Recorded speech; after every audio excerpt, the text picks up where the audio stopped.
I have some Galeandra crosses that I'm going to make today. I have a Galeandra dives, Galeandra magnicolumna, 2 species, and Galeandra penny lane, a hybrid of 3 species, which are Batemanii crossed with Stangiana, and then that's crossed with Greenwoodiana. This plant smells like leather. This one smells like lime zest. What am I going to do? I'm going to have these two carry the seed of this and this.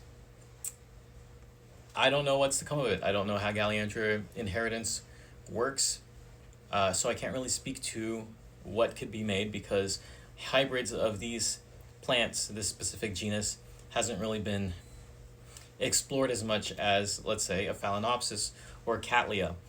What I can say is that it's going to be very fun and interesting. These plants bloom pretty small but can get pretty large. This is an example.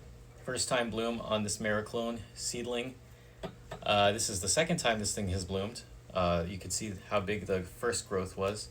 And if you allow me, this is my dives.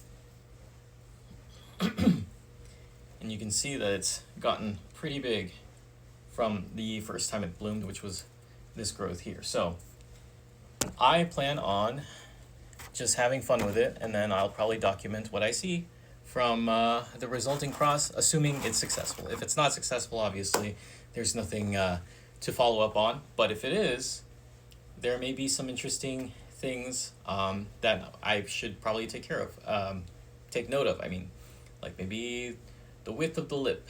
How does it compare the offspring to the parents? The color of the plants, maybe the shape. Talk about the distance between certain segments. Flower count is also something that could be, investigated. Lots of traits to look into. This one has a funny shape where it kind of like winds up. The other one, it's not really noticeable of a squiggle.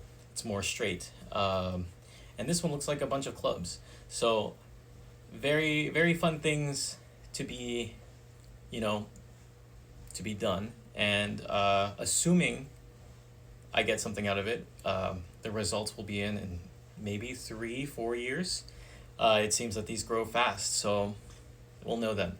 The first cross I'm going to do is crossing this dives flower with itself, and the reason I'm doing it is because this one has a little mutation here, and this isn't the first time that this plant has produced a petal mutation. So I'm hoping that maybe something can be unlocked by selfing it. Maybe a recessive trait or a pathway will open up in doing so.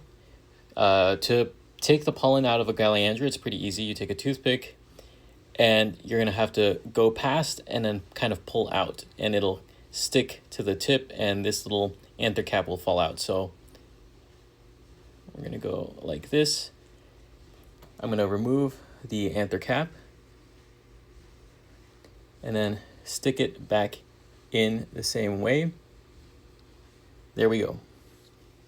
For Galeandra penny lane, I'm just going to remove the pollen the same way, just so that I can get it out of the way and not have it interfere with the crossing.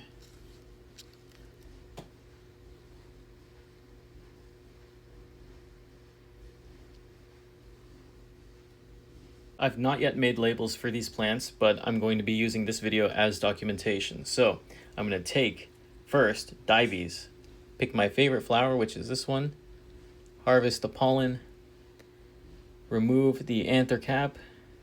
Oops, I took the pollen with it. Ooh. Press it down, remove, okay.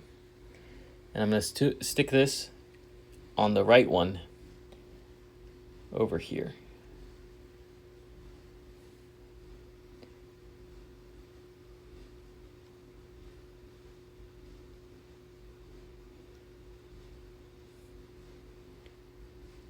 Okay, next I'll take pollen from magnicolumna.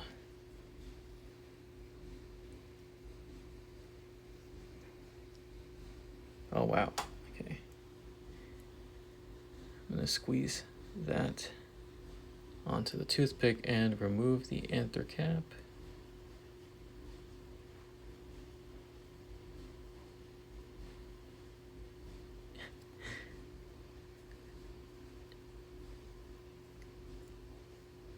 Okay. And then I'm going to stick the pollen into the flower on the left.